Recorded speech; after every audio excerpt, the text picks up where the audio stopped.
Megan's first jar of awful jam just arrived, and I'm curious about where she got it from. Would anyone here actually buy something like that from her? Let's find out more as we dive in. Hello, friends. Welcome to the King YouTube channel. All right, before really getting into this story, I got to ask all of you, do you love jams?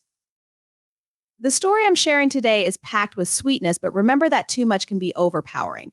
Before I dive in, I have some news to share. I just checked Instagram and saw Tracy James, the wife of Brian Robbins, who is the chairman of Paramount in the US. Tracy James, the wife of Paramount's chairman Brian Robbins, shared a photo on Instagram of a jar of jam from Meghan Markle's new brand, American Riviera Orchard. It seems Meghan is sending her products to close friends, or at least those she wants as close friends, to promote her new brand. But I've got to wonder, is anyone actually eating this stuff? I really want to learn more about this jar of jam. Is it even legal?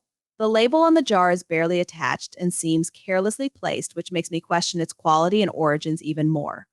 I can't believe it went through any strict FDA approval process. When you examine the jar of jam, you'll notice the label is really loose, which suggests it might not meet FDA regulations. Maybe Meghan rushed the release to counter criticism and prove she has products to sell. In California, there are strict rules about labeling craft food made in the state, and it would be helpful if someone could share the legal requirements for labels. The lack of detailed information is telling. In California, strict rules often require labels to include warnings about potential cancer risks on nearly everything Meghan Markle is trying to sell. I'm eager to see how all of this will unfold. I think it's going to be hilarious. It's hard to see Meghan succeeding with this approach. She's aiming for a small scale craft business model, but she isn't a small scale craft business owner. Her style is more like a traditional business where she wants to own everything. Meghan could benefit from using a commercial kitchen to sell her jam the right way. She must follow food safety laws when selling to customers, so she can't manage everything alone. If she goes on Netflix and pretends to know what she's doing without adhering to the rules, people might not support her. I'm confident Meghan isn't making the jam herself. She's likely not allowed to. I've never seen a home cook use jars shaped like that. These jars look about 4 ounces, which is quite small and might not even be suitable for her purposes. And what's inside the jar? That makes me curious too. Do you wonder the same? The contents look dark and red and honestly pretty unappetizing. You can't tell if it's jam or chili sauce until you open it and try it on some bread, hoping for the best. Meghan could use names like Guava Paradise or Raspberry Paradise to describe it, but she might struggle to find a truly original name for this product. Meghan Markle may not realize that many consumers are quite picky, and they might avoid buying the product if the packaging lacks information. Without knowing what's inside, how can people decide to buy it? She could have chosen a better name, maybe something like Heavenly Raspberry, which sounds like it came from her, but also describes what's in the jar. That name would definitely suit her style. It's not surprising, though, since Meghan Markle likes to be vague and keep people guessing. Maybe she thinks it keeps her in the spotlight. Still, making jam might not have been the best choice for her.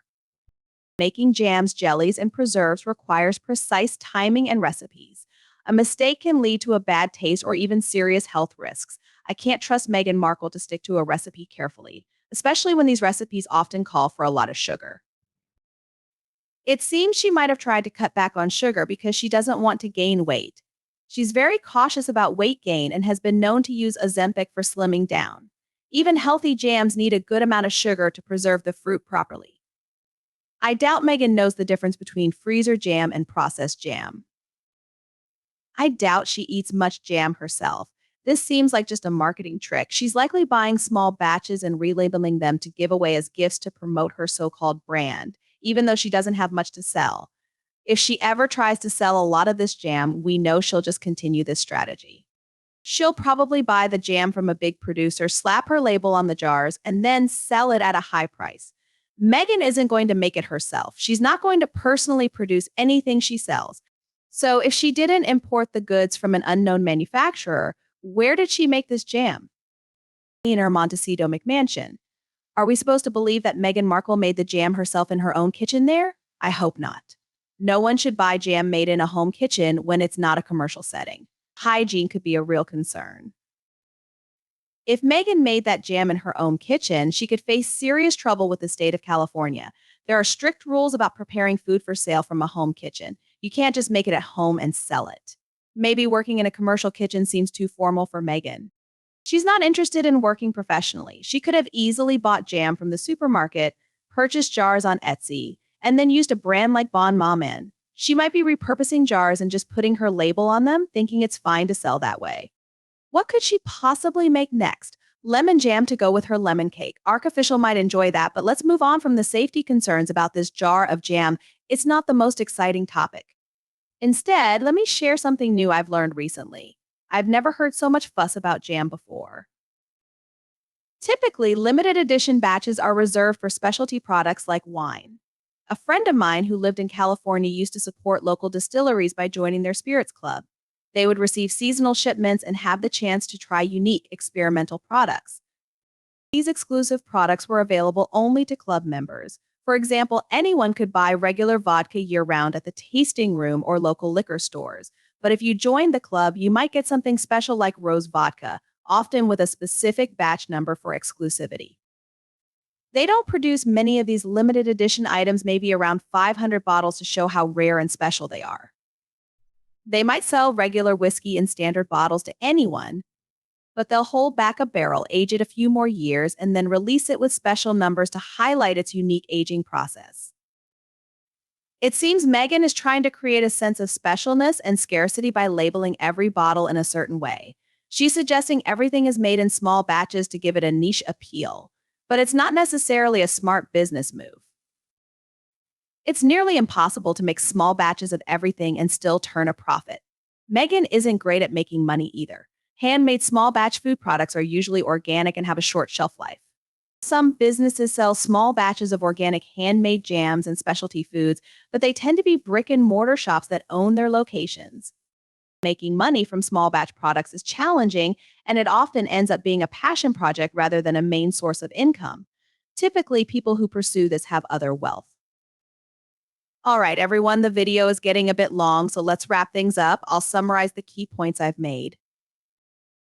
First of all, I believe the photo might be fake, possibly photoshopped.